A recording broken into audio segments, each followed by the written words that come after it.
Dear students, few words before starting the video or the topic which we will discuss in today's video.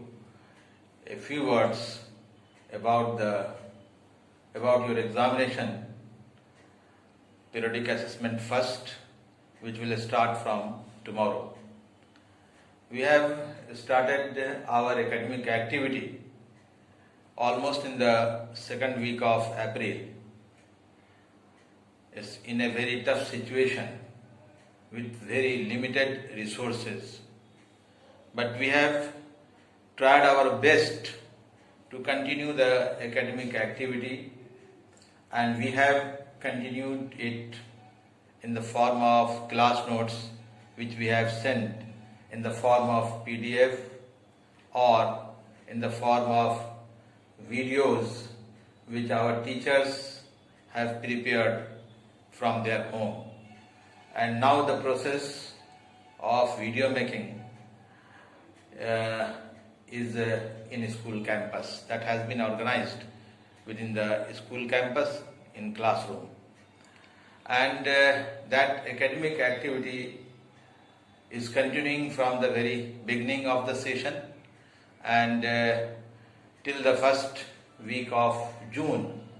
We have covered a substantial part of the syllabus, and now we have planned for your periodic assessment first, which will be online.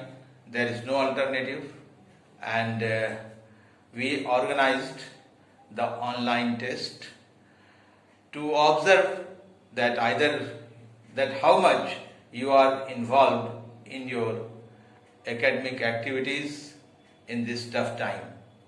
The test will be online, and the mode of question, the type of questions will be multiple question type, MCQ type. There will be 4 options for each question. You have to choose the correct option. The details of the examination has already been provided to you. The schedule has been provided to you. You should be attentive for the examination and be prepared and keep yourself completely prepared for the examination. I hope that you will gladly participate in that examination, and you will continue your academic activity. We all are facing a very tough situation, but in this tough situation, we don't have to stop our learning, we don't have to stop our activities. That is more important.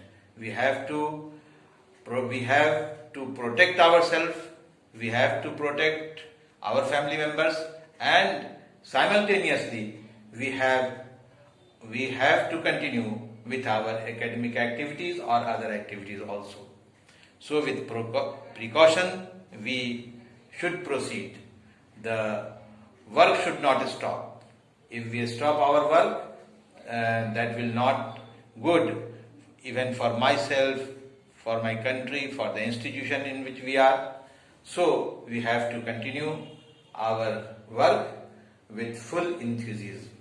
I hope that you all will participate in the periodic assessment first. I have already sent you PDF, class notes, videos of the topic nutrition, in which you have studied the nutrition in animal, nutrition in plant, and remember it that in this periodic assessment first, only that part of the syllabus is included which we have covered up to the 30th of the May.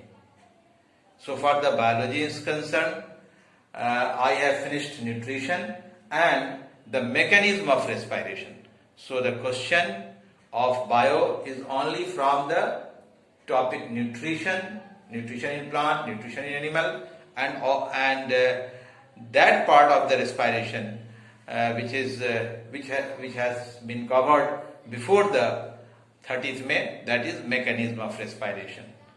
So you have to prepare yourself for the examination only from that part of the syllabus. Now we will discuss something about the second aspect of the respiration, second phase of the respiration, which we call external respiration. We have already discussed this external respiration in our introduction. That is the phenomenon of intake of oxygen and release of carbon dioxide is called external respiration. This external respiration takes place simply by the process of diffusion in plant and in lower animals, in which the cells are in direct contact with the atmosphere. But in complex organisms, there is a well-developed respiratory system that helps in intake of oxygen and release of carbon dioxide. So this external respiration is again divided into two different aspects, two different phases, that is inhalation or inspiration. The inhalation means intake of oxygen, that is called inhalation or inspiration. And the second phase is exhalation or expiration, that is release of carbon dioxide into the atmosphere. These are the two different phases. There are so many different kind of organisms, different kind of animals. They have different respiratory organ in themselves. Say for example, that respiratory organ may be a skin, and the exchange of gases takes place by a skin. Such type of respiration, such type of exchange of gases which takes place with the help of a skin is known as cutaneous respiration. And the most common example of cutaneous respiration is earthworm, in which the exchange of gases takes place through the moist skin. So far the insects are concerned, they have minute pores over their body. That pores is called spiracles, and the spiracle is attached with a network of tubes.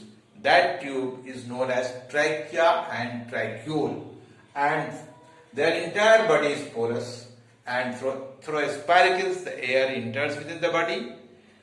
It is circulated in entire body with the help of the trachea and tracheole, and that type of respiration is called tracheal respiration, which takes place in all insects such as cockroach, housefly, butterfly, etc. All type of insects. There are other organisms in which the respiratory organ is gill. You are already familiar that fish has gill, that larvae of the amphibia such as frog have gills, and in that organism the exchange of gases takes place with the help of this gill, and this type of respiration is called branchial respiration. And in most evolved organism, we have the lungs. The respiratory organ is lungs, and that type of respiration is known as pulmonary respiration. And the example of pulmonary respiration is all mammal, birds and reptiles. So this we have covered this introductory part of this topic.